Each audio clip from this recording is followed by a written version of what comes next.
எல்லாருக்கும்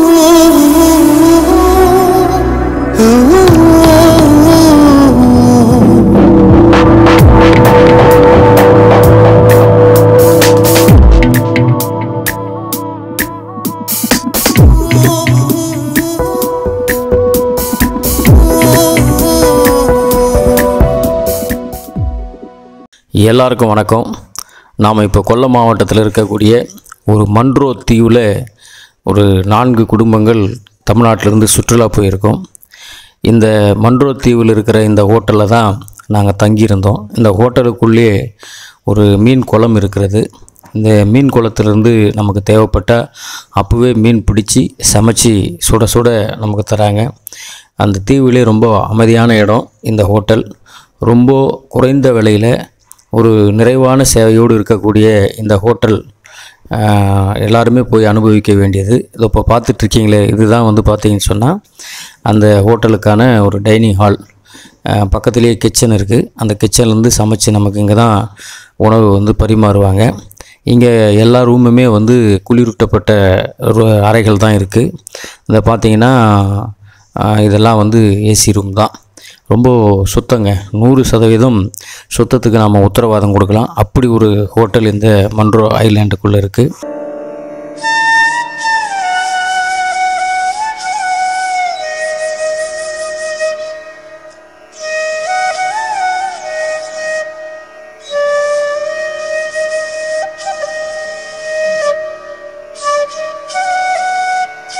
இந்த ஹோட்டலுக்கு பின்னாடி ஒரு சின்ன கால்வாய் இருக்குது.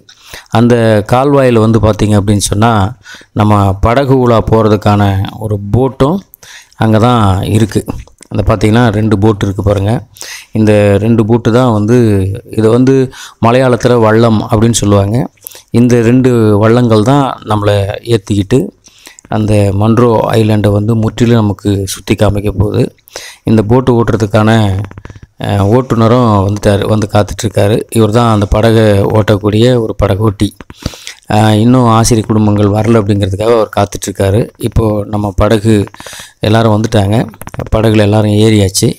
படகு கிளம்பிருச்சு. அந்த ஹோட்டல்லேருந்து சின்ன வாய்க்காலில் தான் அந்த படகு போகுது. ஒன்றுக்கு பின் ஒன்றா ஒவ்வொரு படகாக போகுது.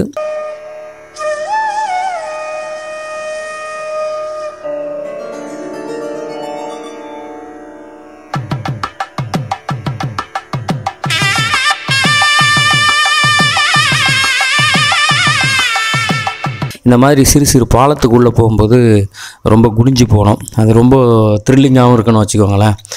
அந்த பாலத்துக்கு முதல்ல போட்டை தள்ளி விட்டுட்டு அப்புறம் பார்த்திங்கன்னா அவர் அந்த பக்கம் இறங்கிடுவார். அந்த போட்டை ஓட்டுறவர். வெயில் அதிகமாக இருக்கிறதுனால இப்போ அந்த கொடைக்கு ரொம்ப போட்டி வந்துருச்சு. ஏன்னா ஒரு போட்டுக்கு ஒரு கொடை தான் கொடுத்துருந்தாங்க.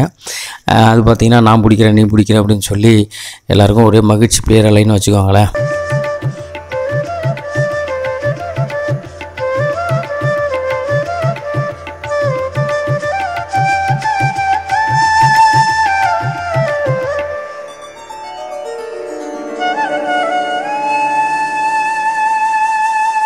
கொஞ்சம் கொஞ்சமாக அந்த நீரோடையிலிருந்து கிளம்பி இந்த படகு ஒரு பரந்த நீர்ப்பரப்பு உள்ள ஒரு இடத்துக்கு பயணிக்க ஆரம்பித்தோம்.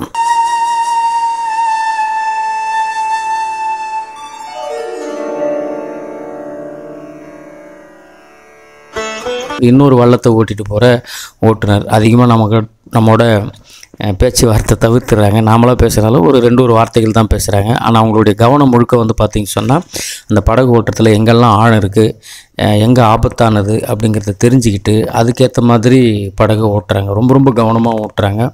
அந்த படகு ஓட்டுறப்போ பார்த்திங்கன்னு சொன்னால் அந்த நாங்கள் போன சமீபமாக கேரளாவில் ஒரு படகு விபத்து பெரிய அளவில் நடந்திருந்தது. அதை தவிர்க்கணுன்றதுக்காக சில விதிமுறைகளை கேரளா அரசாங்கம் நடைமுறைப்படுத்தியிருந்தது. அதனால் படகை அந்த நீரோடையினுடைய நடுப்பகுதிக்கு போகாமல் கொஞ்சம் கரையோரமாகவே ஓட்டிகிட்டு இருந்தாங்க. குறிப்பாக பார்த்திங்கன்னா இந்த ஜாக்கெட் ரொம்ப அவசியம். அதை நீங்கள் போட்டுங்க. இப்போ நம்மோடு சுற்றுலா வந்த ஒரு ஆசிரியர் ஒருத்தர் பார்த்திங்கன்னு சொன்னால் தன்னுடைய அந்த படகு சுற்றுலா அனுபவம் எப்படிங்கிறதுங்கிறத நம்மோட பகிர்ந்துக்கிறாரு.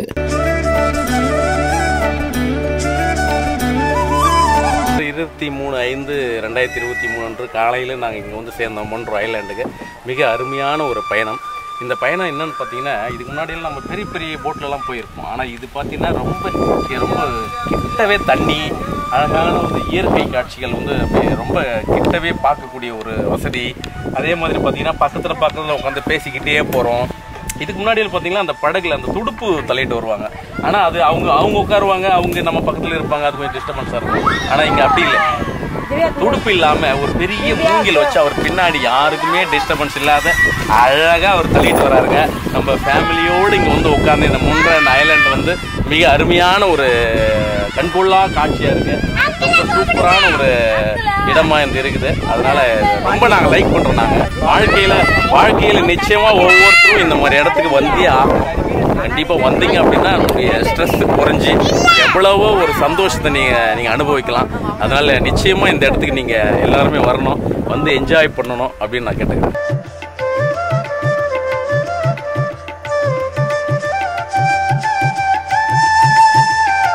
ஒரு கிட்டத்தட்ட ஒரு 4-5 மணி நேரம் இந்த நீடிக்கிற இந்த படகு உலாவில் நம்மை போன்ற சில சுற்றுலா பயணிகளும் குறுக்க முறுக்கமாக போட்டில் போகிற காட்சி ரொம்ப ரொம்ப நம்முடைய மனதை கொள்ளக்கூடிய வகையில் இருக்கும்.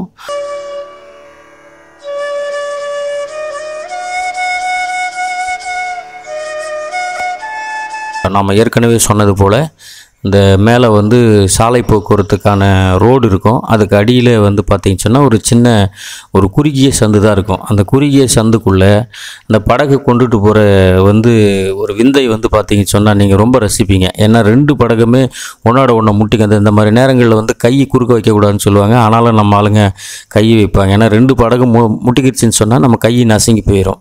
ஆக அந்த பாருங்கள், ஒரு படகு 2 படகு வந்தது ஒரே சமயத்தில். ஒரு படகை வந்து கரெக்டாக ஒரு ஓரமாக நிறுத்திட்டு இன்னொரு படகை வந்து இந்த சந்துக்குள்ளே மெதுவாக அனுப்பிச்சி விட்றாங்க. அப்போது உள்ளே உட்காந்துட்டு இருக்கிற அந்த சுற்றுலா பயணிகள் எல்லாம் இப்போ தலையை சாய்ச்சிட்டு இருக்கிறாங்க. அது முடிஞ்ச உடனே தலையை நிமித்திடுவாங்க. இந்த மாதிரியான பாலங்கள் நிறைய வரும். அந்த மாதிரி நேரத்தில் வந்து படகு ஓட்டி நம்மளை வந்து கவனமாக இருக்க சொல்லுவாங்க. இப்போ அடுத்து நமக்கு பின்னாடி வந்த ஒரு படகு வந்து பார்த்திங்க அப்படின்னு சொன்னால் வந்துட்டுருக்கு பாருங்கள். எல்லோரும் தலை குனிஞ்சு வச்சிட்ருக்காங்க.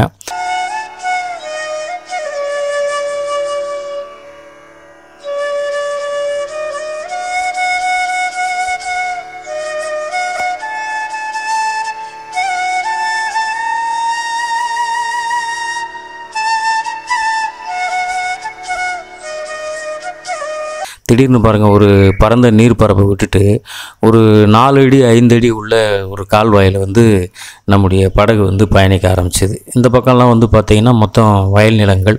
இந்த பக்கம் வந்து பார்த்திங்கன்னு சொன்னால் போக்குவரத்து. இது அங்கே ஒருத்தர் நின்றுக்கிட்டு நம்ம சொல்கிறாரு, ஒரு எச்சரிக்கை விடுறாரு. என்ன அப்படின்னு சொன்னால் எல்லோரும் வந்து இந்த ஜாக்கெட் போட்டு போங்க, இப்போ தான் வந்து போலீஸ்கார் வந்துட்டு போனார், நீங்கள் திருப்பும் ஜாக்கெட் போடாமல் போனீங்கன்னா உங்களுக்கு ஃபைன் போடுவார், அந்த வள்ளத்துக்கு சொந்தக்காரத்துக்கும் வந்து அபராதம் விதிப்பார். ஆகவே எல்லாருமே தயவு செஞ்சு அந்த ஜாக்கெட் போட்டுக்குங்க அப்படின்னு சொல்கிறாங்க. ஆனால் யாரும் ஏதோ ஒரு சிலர் போட்டுக்கிறாங்க, சில பேர் போட்டுக்கல. காரணம் என்னன்னு சொன்னால் ரொம்ப வெக்கையாக இருந்ததுன்றதுனால சிலர் கையில் வச்சிட்ருக்கிறாங்க. எப்பவுமே விதிகளை வந்து நாம் வந்து தண்டனைக்காக மட்டுமே தானே நம்ம மதிக்கக்கூடியவங்க. ஆக ஒரு ரொம்ப அந்த தண்ணி வந்து பார்த்திங்கன்னா உங்களுக்கு தெரிந்த நீரோடையாக இருக்கும். இந்த பக்கம் வந்து பார்த்திங்கன்னா தென்னந்தோப்புகளும் பூவரச மரங்களும் நம்மளை வரவேற்க காத்துக்கிட்டு இருக்கோம்.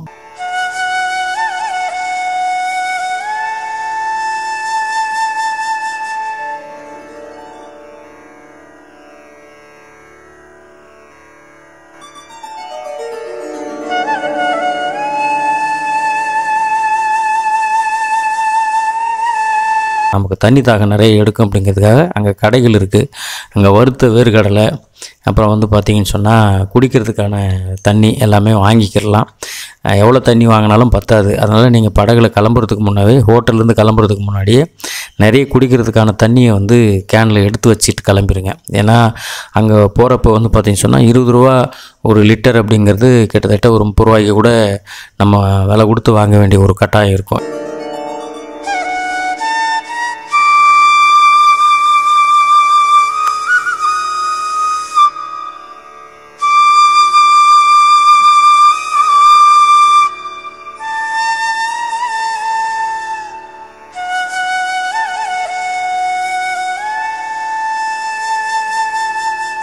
சில நேரங்களில் அந்த துடுப்பை நம்ம கையில் கொடுத்து நம்மளே கூட தண்ணி தள்ள சொல்கிறாங்க.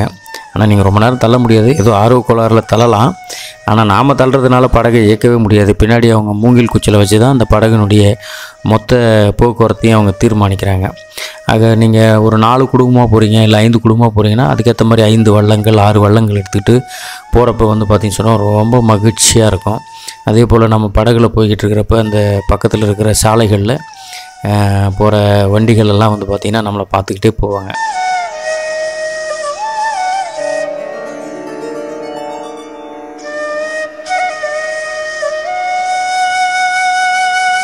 இந்த மன்றோ தீவு மொத்தம் ஒரு 13 சதுர கிலோமீட்டர் இருப்பதாக சொல்கிறாங்க.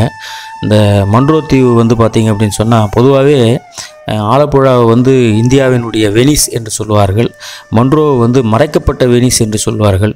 ஒரு 8 சிறிய தீவுகளினுடைய தொகுப்பு தான் இந்த அழகிய நிலப்பரப்பான இந்த மன்றோ தீவு. இப்போ தூரத்தில் வந்து பார்த்திங்கன்னு சொன்னால் ஒரு 2 பேர் தண்ணியில் இறங்கிட்டு இருக்காங்க. என்னங்கன்னு கேட்டோம். அவங்க வந்து சொல்கிறது நமக்கு புரியல. அதனால் அவங்க என்ன பண்ணுறாங்கிறது பாத்திரத்தை எடுத்து காமிச்சாங்க. இந்த நத்தை பிடிச்சிட்டு இருந்தாங்க. அந்த ரோடுக்கு மேலே நின்றுட்டுருக்கார் பாருங்கள், அவர் தான் நம்ம தங்கியிருந்த ஹோட்டலினுடைய உரிமையாளர். நம்ம ஒவ்வொரு இடத்துலையும் நம்ம எங்கே எப்படி பயணிச்சிட்ருக்குறோம், நம்ம பாதுகாப்பாக இருக்கிறோமா அப்படிங்கிறது தான் அவர் பின்னாடியே வண்டி எடுத்துக்கிட்டு சாலை வழியை வந்து நம்மளை கண்காணிச்சிட்டே இருக்கார். ஒவ்வொரு பகுதியும் தாண்டி நம்ம போகிறப்ப சரியாக போகிறோமான்னு பாரு, தலை இடிச்சிக்காதீங்கன்னு அவ்வளோ குனியணும். தலை இல்லைன்னு சொன்னால் தலை இடிச்சிடும். மற்றவங்க வந்து ரொம்ப நேரம் குனிஞ்சு வர்றதே ரொம்ப வேடிக்கையாக ஒவ்வொரு முறையும் காலில் விழ வேண்டியதாக இருக்குது அப்படின்னு சொன்னாங்க.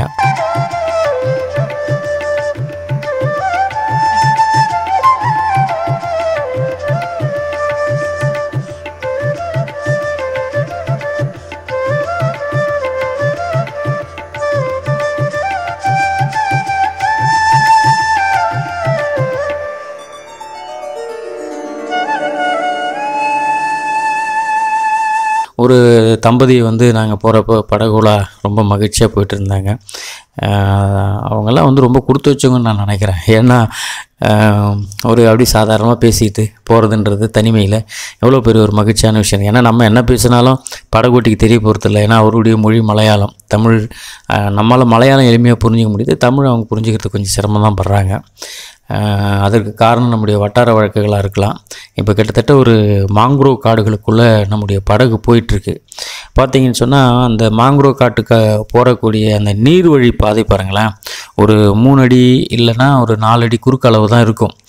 2 பக்கமும் வந்து மாங்க்ரோவ் காடுகள் இருக்கும், அந்த செடிகள் இருக்கும். அந்த செடிகளெல்லாம் வெட்டி வச்சுருக்கிறாங்க. வெட்டிட்டு அதுக்குள்ளே தான் அந்த படகு செலுத்திட்டு போகிறாங்க. அதுக்குள்ளே போகிறப்போ வந்து பார்த்திங்கன்னா ரொம்ப மயான அமைதிங்க, நிசப்தமாக இருக்கும். வெறும் பறவைகளினுடைய சத்தங்கள் மட்டுமே கேட்டிருக்கும். ஒரு நிமிஷம் கண்ணை மூடி அமைதியாக கேட்டிங்கன்னா ஏதோ ஒரு உலகத்துக்குள்ளே நீங்கள் இருக்கிற மாதிரி இருக்கும்.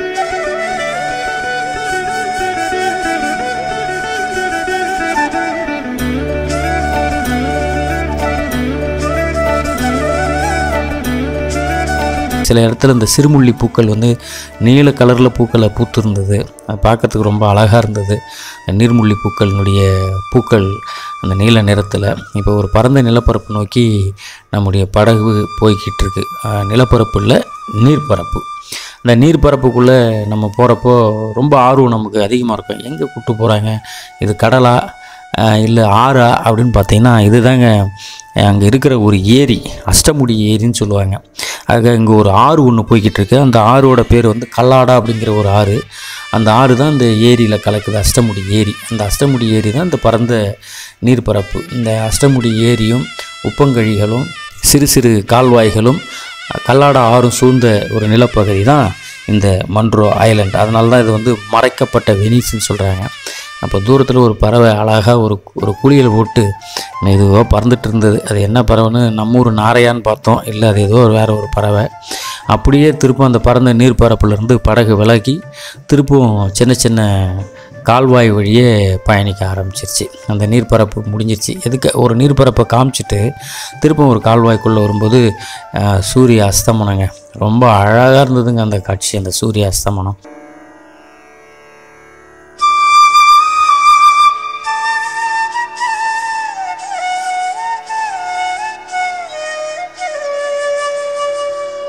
இந்த தண்ணியை பார்த்தாவே நமக்கு ஒரு பழக்கம், ஒன்று கையை வைக்கணும், இல்லை காலை வைக்கணும், இல்லைன்னா இறங்கி ஒரு பெரிய குளியல் போடணுன்ற ஒரு உற்சாகம் எல்லாரும் அடக்கிட்டே இருந்தாங்க. ஆனால் படகோட்டி சொல்லிகிட்டே இருந்தார், வேணாம் நீங்கள் எதையும் பண்ணாதீங்க, நான் ஒரு இடம் சொல்கிறேன்னு சொல்லி இந்த இடத்துக்கு கூப்பிட்டு வந்தார். இந்த இடத்த நிறைய நீங்கள் வந்து இணையதளத்தில் கூட பார்க்கலாங்க. அப்படி ஒரு இடம், இந்த இடம் ஒரு ஒத்த பனைமரன்ற மாதிரி ஒரு ஒத்த மாங்குரோவ் செடி இருக்குது. அந்த செடி ஓரமாக அந்த படகை நிறுத்திட்டு ஒரு அட்டகாசமான ஒரு வார்த்தை சொன்னார். என்ன சொன்னார் தெரியுங்களா? இறங்கி குளிக்கிறவங்க குளிக்கலான்னு சொன்னாருங்க. அவ்வளோதான், நம்ம ஆளுங்க இறங்கி ஒரே ஆட்டம் போட ஆரம்பிச்சிட்டாங்க.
இந்த சிறப்பு வாய்ந்த இந்த தீவை உருவாக்குனது யார் அப்படிங்கிற ஒரு கேள்வி நம்ம மனசுக்குள்ளே எழும்.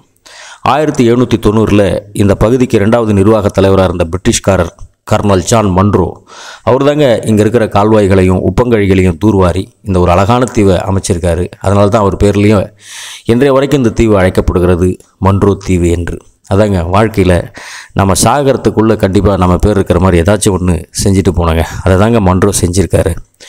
இந்த பரபரப்பான உலகத்துக்கு அப்பால் ஒரு அழகான அமைதியான இடத்துல ஒரு 2 நாள் 3 நாள் தங்கி இருக்கணும்னு சொன்னால் அந்த இடத்துக்கு நம்ம போகலாம்.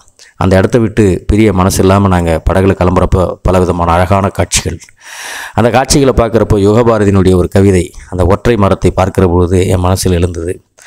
நாம் நின்று பேசிய நுணா மரத்தை வெட்டி விட்டார்கள், நீ விட்டு போன சுவடுகளில் வெயில் படுமே என்றுதான் வருத்தப்படும் அந்த மரமும் என்று அந்த ஒற்றை மரத்தை பார்க்குறப்ப எனக்கு யுகபாரதியினுடைய கவிதை மனசுக்குள்ளே வந்தது.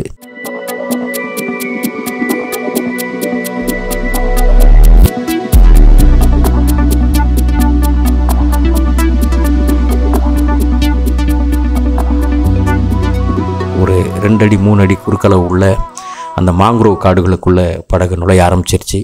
ரொம்ப நிசப்தங்க, அமைதினே அமைதி, அப்படி ஒரு அமைதி. பறவைகளினுடைய சத்தங்கள் மட்டுமே, வண்டுகளினுடைய ரீங்காரங்கள் மட்டுமே கேட்டது.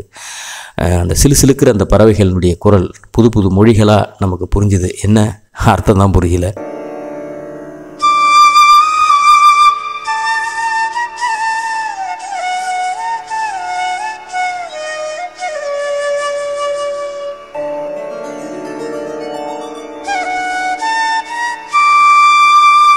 திடீர்னு சூரியனுடைய இருட்டும் வெயிலும் மாறி மாறி அந்த இடத்துல வந்துகிட்டே இருந்தது. அது பார்க்குறதுக்கு வந்து பார்த்திங்க அப்படின்னு சொன்னால் ஒவ்வொரு மணி நேரமும் ஒவ்வொரு பொழுதுக்குள்ளே இருக்கிற மாதிரியான ஒரு அனுபவத்தை நமக்கு கொடுத்தது.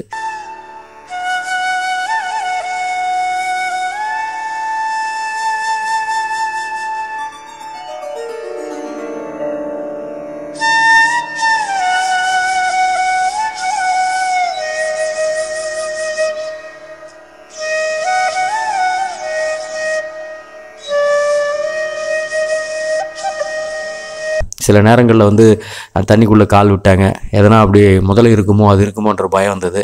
ஆனால் படகோட்டி சொல்லிட்டாரு, அந்த மாதிரி ஆபத்தெல்லாம் இங்கே இல்லைங்க அப்படின்னு சொன்னார். என்னென்னா நீங்கள் கால் விடுறப்ப தவறி அங்கே விழுந்துட போகிறீங்க அப்படின்ற ஒரு எச்சரிக்கை தான் கொடுத்தாங்க.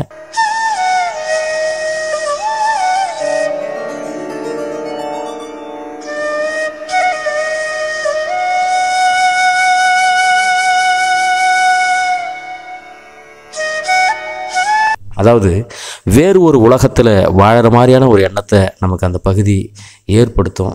திரும்ப திரும்ப திரும்ப எத்தனை வயசானாலும் எத்தனை ஆண்டுகள் ஆனாலும் அந்த இனிமையான நினைவுகளை நீங்கள் ஆசைப்பட்டுட்டே இருக்கணும். அப்படி ஒரு நிகழ்வு உங்கள் வாழ்க்கையில் உங்களுக்கு ஏற்படணும்னு சொன்னால் கண்டிப்பாக நீங்கள் மாண்டூர் தீவுக்கு ஒரு முறை போயிட்டு வாங்க.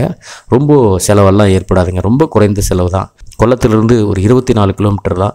இப்போ நம்ம தங்கின ரெசார்ட்டோட உரிமையாளருடைய எண்ணை வந்து நான் டிஸ்கிரிப்ஷனில் கொடுத்துட்றேன். அவர்கிட்ட நீங்கள் பேசிவிட்டு நம்ம ஊர்லேருந்து நீங்கள் ஒரு தொடர் வண்டி கொல்லம் வரைக்கும் புக் பண்ணிட்டீங்கன்னா அவரே வேன் அனுப்பிச்சிடுவார் அந்த தீவுக்கு போகிறது. ஒரு 24 கிலோமீட்டரில் நம்ம அந்த தீவுக்கு போயிடலாம்.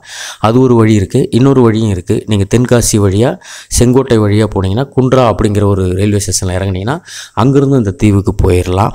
ஆனால் அங்கேருந்து ஒரு 44 கிலோமீட்டர் வரும். என்னென்னா நீங்கள் செங்கோட்டையெல்லாம் பார்த்துட்டு போகிறப்ப அங்கே இருக்கிற குற்றாலங்கள் நீர்வீழ்ச்சிகள் எல்லாம் குளிச்சுட்டு அந்த செங்கோட்டை பகுதிகளில் இருக்கிற சுற்றுலாத்தலங்களை பார்த்துட்டு போனோம் அப்படின்னு சொன்னால் நீங்கள் அப்படியும் வந்து உங்களுடைய பயணத்தை நீங்கள் திட்டமிட்டுக்கலாம்.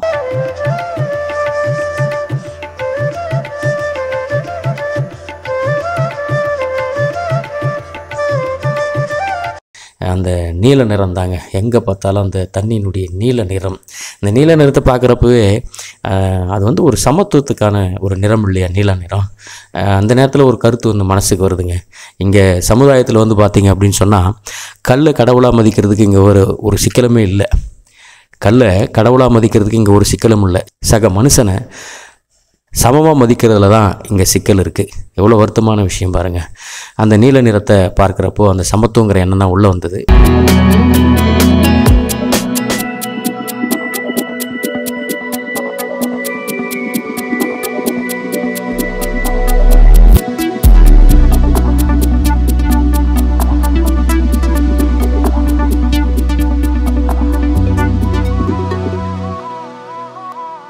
அந்த பரந்த நீர்ப்பரப்புக்கு பிறகு வந்து பார்த்திங்கன்னு சொன்னால் இந்த மாங்குரோவ் மரம் ஒன்று வளர்ந்த நிலையில் இருந்தது. அந்த மரத்தில் அந்த படகு நிற்க எல்லா சுற்றுலா பயணிகளும் அந்த மரத்தில் ஏறி ரொம்ப மகிழ்ச்சியாக இருந்தாங்க. அது மேலே நின்றுக்கிட்டு அந்த தூரத்தில் ஒரு சுற்றி தண்ணி இருக்குங்க, நடுவில் அந்த மரத்தில் ஏறி உட்காந்தா என்ன மாதிரியான ஒரு மன மகிழ்ச்சி இருக்குன்னு நீங்களே பாருங்கள்.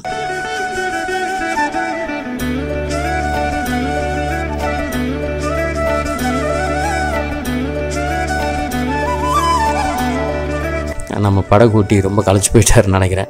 அப்படியே படகை ஓரமாக அந்த மரத்தோரமாக சாய்ச்சி வச்சுட்டு கொஞ்ச நேரம் கையை, ஏன்னா அவரும் மனுஷன் தானே, கை களைப்பு தானே இருக்கும்.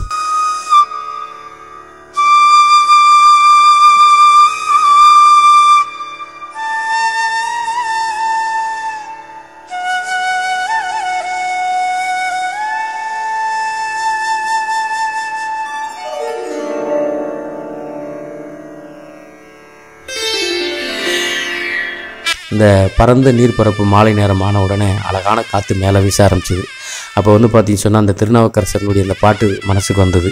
மாசில் வீணையும் மாலை மதியமும் வீசு தென்றலும் வீங்கில வேலிலும் மூசு வண்டரை பொய்கையும் போன்றது ஈசன் எந்தன் திருவடி நிழலுன்னு அவருடைய பாட்டு வந்து அப்படியே மனசுக்கு வந்தது. தூரத்தில் சில சுற்றுலா பயணிகள் எங்களை பார்த்து கையாச்சாங்க. பார்த்திங்கன்னா இன்றைக்கி சொந்தக்காரங்க அக்கம் பக்கம் கூட இருக்கிறவங்கெல்லாம் நம்மளை பார்த்து சில நேரங்களில் முகம் சுளிக்கிற காலகட்டத்தில் முகமே தெரியாதவங்க, முகவரியே தெரியாதவங்க தூரத்துலேருந்து நம்மளை பார்த்து கையசைக்கிற போது கணியன் பூங்குன்றனாரின் யாதும் ஊரே யாவரும் கேளீருங்கிற வாசகம் நம்ம மனசுக்கு வருது.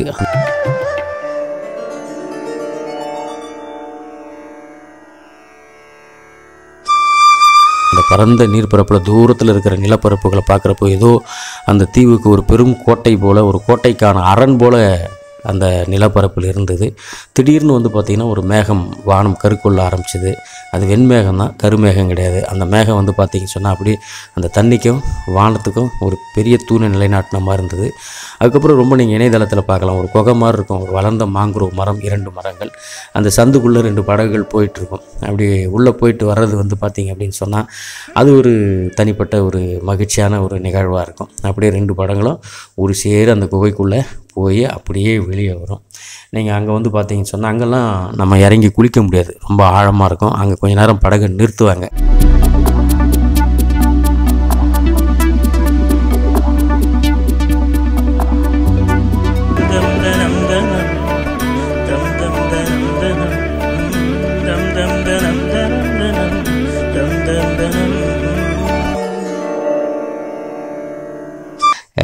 இந்த அழகை பார்க்குறப்பெல்லாம் வந்து பார்த்தீங்கன்னு சொன்னால் அதே யுகபாரதியினுடைய மற்றொரு கவிதையும் எனக்கு நினைவுக்கு வருது. ஓரங்கிழிந்த பாய், கரைபெயர்ந்த சுவர், ஒட்டடை படிந்த சன்னல், ஓசை எழுப்பும் மின்விசிறி, களைந்த தலையணை கழுவாத பாத்திரம் என்றாலும் என் வீடு இனிது, ஏனெனில் எதிர் வீடு உனது அப்படிங்கிற மாதிரி நம்மளை சார்ந்த விஷயங்கள் நமக்குள்ளே எத்தனை அழகு இருந்தாலும் அந்த நமக்கு பிடிச்சவங்களோட பயணிக்கிற போது, நம்ம பிடிச்சவங்களோட பேசுகிற போது, நம்ம பிடிச்சவங்க இருக்கிறப்போ அதெல்லாம் நம்ம மனசுக்கு தெரியாது இல்லையா? இந்த அழகிய காட்சிகளெல்லாம் பார்க்க பார்க்க யுகபாரதியினுடைய அழகான கவிதைகள் என் மனசுக்கு வந்து போச்சு. அந்த கவிதைகளை தான் உங்களோட நான் பகிர்ந்துக்கிட்டேன்.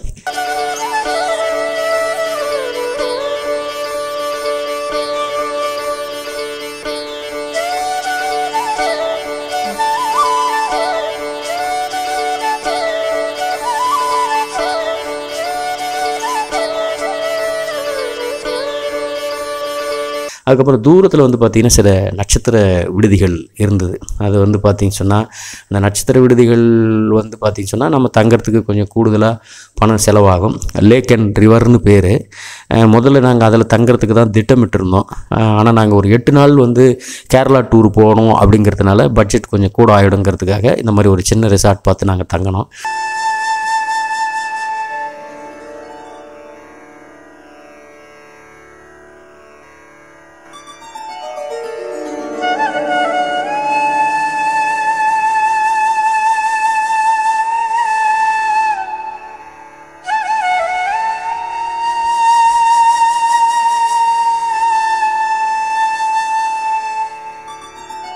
இந்த இடத்துக்கு நீங்கள் போகணும்னு சொன்னால் கண்டிப்பாக நீங்கள் செப்டம்பர் மாதங்களில் நீங்கள் போகாதீங்க. அப்போ வந்து நிறைய பகுதிகள் வெள்ளத்தால் மூழ்கி இருக்கும். இந்த படகு தாங்க காயாக்கிங்கன்னு சொல்லுவாங்க. அவங்களே ஓட்டிக்கிட்டு அப்படியே வரலாம். நம்ம தங்கின ரெசார்ட்டினுடைய உரிமையாளர் இப்போ உங்களோட பேசுகிறாரு. ആശിര്യர்களுം തങ്ങളുടെ അനുഭവത്തെ പകർന്നുകരാங்க, കേளுங்க. ഞാനിത് മൺട്രോത്തുരുത്ത്, കൊല്ലം ജില്ലയിലെ മൺട്രോത്തുരുത്ത് എന്ന സ്ഥലത്തു നിന്നാണ്. നമുക്കിവിടെ റിസോർട്ട് എടുക്കുക. 5 റൂമുണ്ട്, AC റൂം, നോൺ AC. ഇവിടെ വരുന്നവർക്ക് എല്ലാ രീതിയിലുള്ള ഭക്ഷണങ്ങൾ, ആഹാരം നമ്മൾ ഇവർക്ക് തന്നെ ചമച്ച് കൊടുക്കുന്നതായിരിക്കും. നല്ല ഫെസിലിറ്റി ഉള്ള റൂമുകളാണ്. ബോട്ടിംഗ് സൗകര്യമുണ്ട്, നമുക്ക് കനാൽ ബോട്ടിംഗ് ഉണ്ട്, ശൃംഗാർ ബോട്ടിംഗ് ഉണ്ട്. എല്ലാവിധ സൗകര്യവും നമ്മളിവിടെ ചെയ്തു കൊടുക്കുന്നതാണ്. ഭക്ഷണത്തിന് ഒരു പ്രശ്നവുമില്ല. നല്ല രീതിയിലുള്ള ആഹാരം, കരിമീൻ, കൊഞ്ച്, ഞണ്ട്, കക്ക, இந்த மாதிரி எல்லா ஆகாரமும் നമ്മളിവിടെ சமைச்சு கொடுக்குமோ. பிரியாணி எது கேட்குதோ அது നമ്മൾ சமைச்சு கொடுக்குமோ. വരുന്നവർക്ക് ആർക്കുമേ ഒരു ബുദ്ധിമുട്ടില്ലാതെ, ഒരു പ്രശ്നവുമില്ലാതെ നമ്മളിവിടെ അവരെ സന്തോഷമായിട്ട് ഹാപ്പിയായിട്ട് പറഞ്ഞു വിടുമോ. ജാസ്തിയായിട്ട് ഒന്നുമേ നമ്മൾ കാശ് മേടിക്കാതെ നിമ്മതിയായി അവരെ പറഞ്ഞു വിടുമോ. நம்ம റിസോർട്ട് പേര് grand plaza tourist home Munroe island. Friends, നമ്മളിവിടെ நம்ம റിസോർട്ടിൽ താൻ വെള്ളം ഇറക്കത് കനാൽ ബോട്ടിങ്ങിന് പോകുന്ന വെള്ളം താനിത്. ഇതിൽ 9 പേർക്ക് യാത്ര ചെയ്യാമോ. എല്ലാ സൗകര്യത്തോടും കൂടി നമുക്ക് കനാൽ ബോട്ടില്ലെങ്കിൽ சின்ன கனாலெல்லாம் பார்த்து, அந்த ஆர்ச் மாதிரி இருக்கிறதெல்லாம் பார்த்து, കണ്ടൽ കാടുകളെല്ലാം பார்த்து, ചെമ്മീൻ കെട്ട്, കരിമീൻ കൃഷി ചെയ്യുന്ന സ്ഥലങ്ങൾ ഇതെല്ലാം பார்த்து കായലിൽ കൂടെ യാത്ര ചെയ്ത് 3 മണിക്കൂർ ഹാപ്പിയായി നമുക്ക് തിരുപ്പി ഇങ്ങ റിസോർട്ട് പക്കത്തിലേ താൻ വരാം. നമ്മുടെ റിസോർട്ട് കടവിൽ താൻ കയറുത്. നല്ല രീതിയിൽ നിങ്ങൾക്കൊരു ഹാപ്പിയായ ഒരു ജേർണി നടത്താൻ പറ്റിയ സ്ഥലം താൻ നമ്മുടെ മൺട്രോ ഐലൻഡ്. നിങ്ങൾ എപ്പോൾ വരുന്നതിനും Munro island grand plaza tourist home. Phone number 8547472656 എന്ന നമ്പറിൽ വിളിച്ചാൽ പോരുമോ. നമ്മൾ എங்கே നിൽക്കുന്ന അവിടെ നിങ്ങൾ റിസോർട്ടിക്ക് വണ്ടി അனுப்பണമെങ്കിൽ വണ്ടി അனுப்பி തരുമോ, അല്ലെ വന്ന് കൂപ്പിട്ട് എங்கே കൊണ്ടുവരുമോ. കൊല്ലം റെയിൽവേ സ്റ്റേഷനിൽ നിന്ന് 24 കിലോമീറ്റർ താണ്ടിയാൽ നിങ്ങൾ റിസോർട്ടിലേക്ക് വരുമോ. എന്താ രീതിയിലുള്ള ആഹാരവും നമ്മളിവിടെ തരുമോ. നിങ്ങൾ ബാച്ചിലേഴ്സായിട്ട് വന്നാലും ഫാമിലിയായിട്ട് വന്നാലും സുരക്ഷിതമായിട്ട് നിങ്ങളെ ഇവിടുന്ന് പോകുന്നതിനുള്ള എല്ലാ സൗകര്യവും നമ്മൾ ചെയ്തു തരുന്നതാണ്.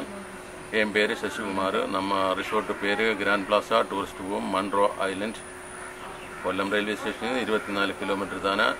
നിങ്ങൾ ചെങ്കോട്ട വഴി വരുന്നവർക്ക് ചെങ്കോട്ട, തെങ്കാശി, ചെങ്കോട്ട, പുനലൂർ, കൊട്ടാരക്കര, കുണ്ട്ര വഴി, കുണ്ട്ര 12 കിലോമീറ്റർ താണ്ടുമ്പോൾ നമ്മൾ റിസോർട്ടിലെത്തിയാൽ എല്ലാ സൗകര്യങ്ങളും നിങ്ങൾക്ക് അനുപ്പി തരുമോ. ആഹാരം, എല്ലാ രീതിയിലുള്ള ആഹാരവും നമ്മൾ ചമച്ച് തരുമോ. മീൻ, ഫിഷ്, ബീഫ്, മട്ടൻ എന്നാ വേണമെന്ന് ചെന്നാലും ഫിഷ്, എല്ലാ രീതിയിലുള്ള ഫിഷുണ്ട്. അതെല്ലാം നമ്മളിങ്ങ് ചമച്ച് ഭംഗിയായി ചമച്ച് തരുന്നുള്ള കിച്ചനും എല്ലാം ഇരിക്കുക. നമുക്ക് സ്റ്റാഫ് ഇരിക്കുക. നിങ്ങൾക്ക് ഒരു ബുദ്ധിമുട്ടും இல்லாத இங்கேருந்து கிளம்பி போகாமா. இந்த இடம் பார்த்தீங்கன்னா ஃபுல்லாகவே தண்ணிங்க. இது மொன்ட்ரோ ஐலாண்ட்னு சொல்கிறாங்க இந்த இடத்த. அவ்வளோ சூப்பரான ஒரு இடங்க.